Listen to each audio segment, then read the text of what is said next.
이 씨 부부는 3년 전부터 시어머니가 키우시던 반려견과 함께 지내고 있습니다. 그런데 10살이 넘어가며 최근 아픈 곳이 많아진 반려견 때문에 남편과 갈등이 생겼다고 하는데요. 이 씨 부부가 키우는 반려견은 사실 시어머니가 돌아가시기 전 유산 상속의 조건으로 키우게 됐습니다. 반려견이 죽을 때까지 정성으로 돌봐주는 조건으로 다른 형제보다 더 많은 유산을 상속받은 건데요. 그런데 이 씨는 반려견에게 들어가는 비용도 비용이지만 언제 세상을 떠날지 모른다는 불안감에 조마조마한 마음으로 하루하루를 보내는 게 너무 버겁다고 합니다. 이 씨는 언제까지 시어머니의 반려견을 키워야 하는 걸까요? 또 만약 반려견을 끝까지 돌보지 않는다면 상속받은 유산은 어떻게 되는 건가요? 자, 제가 알기로는 이 백다혜 아나운서도 반려견을 키우고 있는 걸로 아는데, 어차피 답이 정해져 있을 것 같아요. 백다혜 아나운서라면 어떻게 할 것 같아요? 네, 저도 본가에서 강아지를 키우고 있는데요. 사실 반려견을 키우는 사람들에게는 가족과도 같은 존재이기 때문에 반려견이 아파하는 모습을 보고 또 숨을 거두는 걸 보는 건 무척 슬프고 또 고통스러운 일이라는 생각이 듭니다.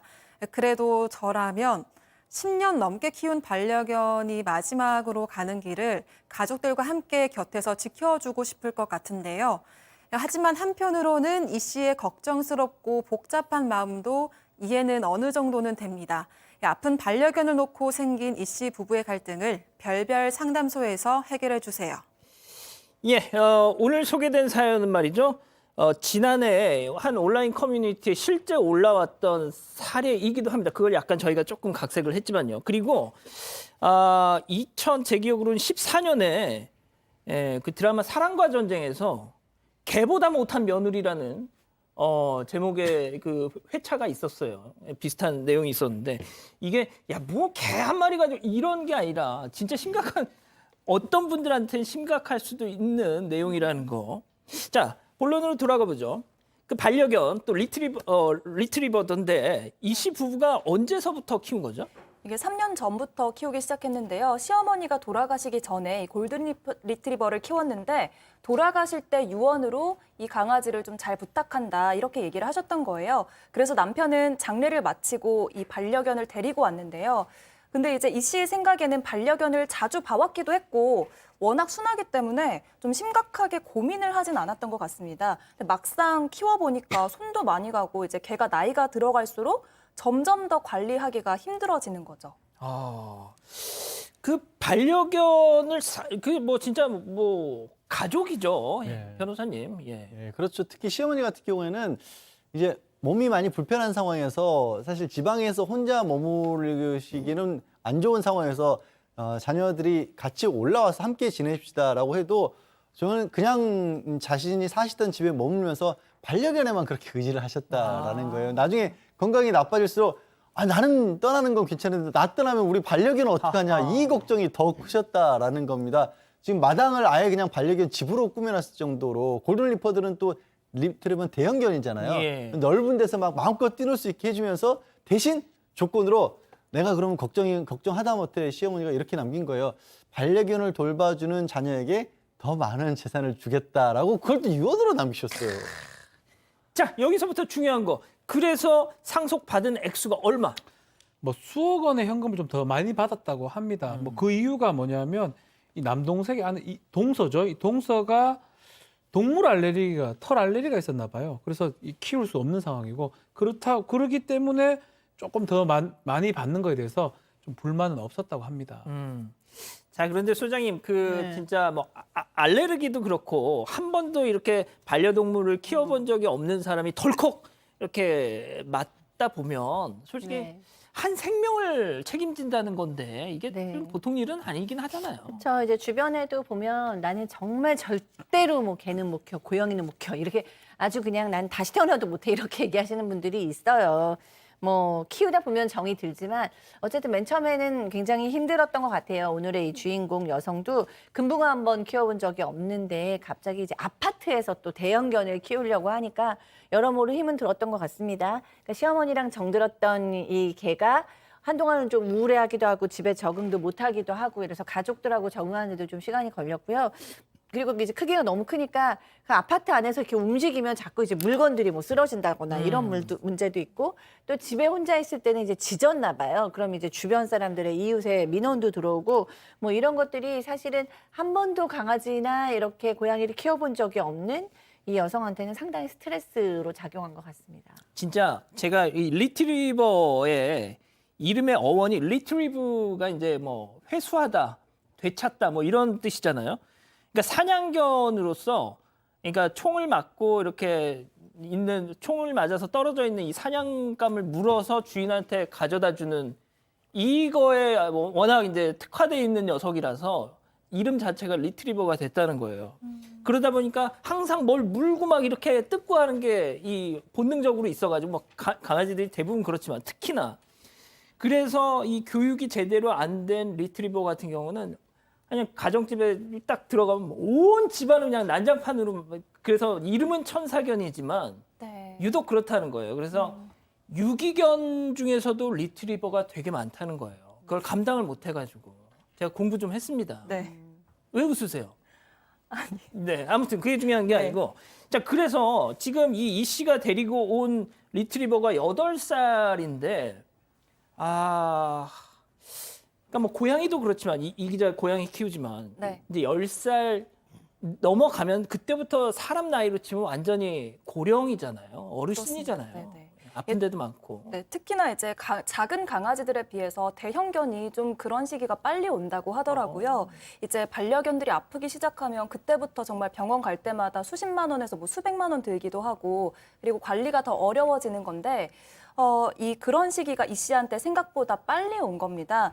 그래서 이제 뭐 대형견이다 보니까 이렇게 아프다 보니까 대소변을 잘 못 가리기도 하고 집에 뭐 구토를 해놓기도 하고 뭐 이런 것들이 매일 반복되다 보니까 이 씨가 좀 그런 부분도 힘이 들었다고 합니다. 자 소장님도 네, 반려견 키우시잖아요. 네, 예. 저도 강아지 지금 키우죠. 몇 살? 지금 이제 5살. 그럼 아직은 괜찮네요. 네, 그럴 때도 이제 아플 때 있는데 아플 때 되면 자식 키우는 거하고 똑같이 우리 아이가 아프면 뭔가 마음이 쿵하죠. 큰 병 아닌가? 막 이러면서 두렵죠. 아니 이제 사람 자식은이면 말도 안 듣고 막 이러는데 강아지를 얼마나 좋아하고 그래요. 그러니까요. 그리고 이제 저희 시어머니께서는 진짜 너무 이해가 되시는 게 지금도 정말 이 강아지가 제일 소중하시고 계속 이제는 할머니가 강아지를 키우는 것보다 제가 봤을 땐 강아지가 할머니를 지키고 있다는 표현이 더 그래서 너무너무 저희 어머니라도 이 어머니랑 똑같은 내가 이 아이를 어떻게 두고 혼자 가나 뭐 이런 생각 하실 것 같아요. 충분히 사실 좀 이해가 되는 상황입니다. 자 그런데 이 씨는 아무래도 뭐 아파트에서 이 대형견을 키우니까 워낙 또 뭐 부담스럽고 뭐 요양시설에 보내자.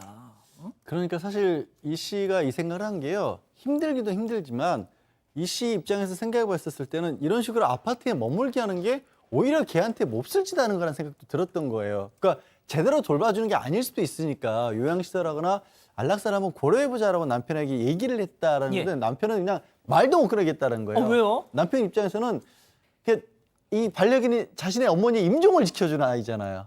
그러니까 내가 못해준 효도를 대신 해주는 아이인 거예요. 그러니까 아하. 어머니를 지키는 마음으로 또 반려견을 지키는 그런 마음이 들었던 건데 근데 문제는 남편은 밖에 나가 있고 정작 돌보고 진짜 지키는 건 또 아내거든요. 제가 말이죠. 이 유사한 사례에 달렸던 댓글 몇 개를 소개해 드릴 테니까 여기 계신 우리 네 분께서 좀 한번 얘기를 해주세요. 댓글에 이런 게 있습니다. 유언 안 지킬 거면 재산을 받지를 말든가. 자 수억 받아놓고 병원비 수백만 원 깨진 게 그렇게 아깝냐? 라는 게 있는가 하면 유산을 아내만 쓰냐? 자기 엄마 걔면 아들이 키우지 왜 그걸 부인한테 그 책임을 다 떠넘겨 뭐 이런 것도 있고요. 좀 어떠세요? 저는 아내 쪽이 좀 더 공감이 되거든요. 아내 쪽?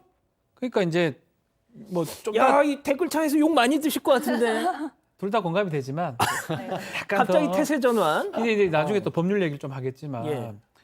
그냥 지금 아내 입장에서 보면 본인이 지금 다 해야 되는 상황이고 현실적으로 봤을 때 두 사람의 결정을 같이 의논하고 해야 되는데 너무 이 지금 남편은 본인은 보지도 않으면서 자꾸 어머니의 어떤 유언, 뭐 이 법적인 유언인 좀 이따 얘기를 하겠지만 그거에 좀 너무 의미를 두는 것 같습니다. 그래서 저는 뭐 둘 다 뭐 이거를 사실 누가 옳고 그러면 따지긴 어렵지만 제가 남편이라면 저는 아내의 뜻을 따를 겁니다. 생각보다 욕을 많이 아직까지는 다행이네요. 먹고 계시진 않아요. 예, 제가 혹시 남편이라면 저는 아내의 뜻을 따를 겁니다. 예, 어머니가 그렇다 하더라도 지금 현재 같이 살고 있잖아요. 예, 알겠습니다. 네. 뭐 또 다른 저는 무조건 집에서 길러야 된다고 생각하거든요. 진짜요? 어머니한테 약속했잖아요. 어머니의 자식 같은 애예요. 어머니랑 약속했고 재산도 받았잖아요. 그럼 아예 얘를 갖다 버린다고요? 안락사 시키겠다고요?